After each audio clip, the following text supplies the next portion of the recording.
এখন বাজে 6টা 18। জগন্নাথ,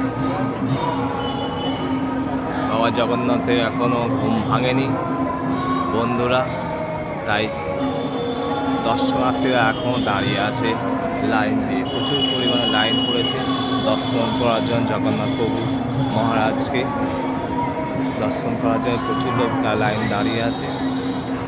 এখনো পর্যন্ত জগন্নাথ মহারাজ জেগে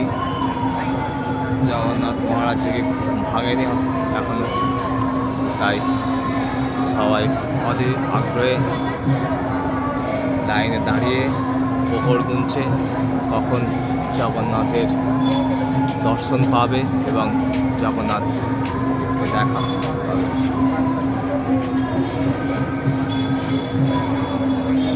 জগন্নাথ, পুরী জগন্নাথ ধাম 4 তীর্থক্ষেত্রের মধ্যে একটা তীর্থধাম।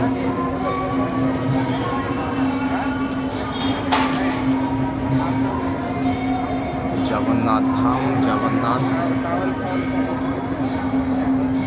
মহারাজ এখনো ঘুম ভাঙেনি এবং পুজো আসা শুরু হয়নি, তার জন্য সবাই লাইনে দাঁড়িয়ে আছে জগন্নাথ প্রভু দর্শনের জন্য। এখন বাজে ঘড়িতে 6টা 20 হয়ে গেল, এখনো মন্দিরের দরজা খোলা হয়নি।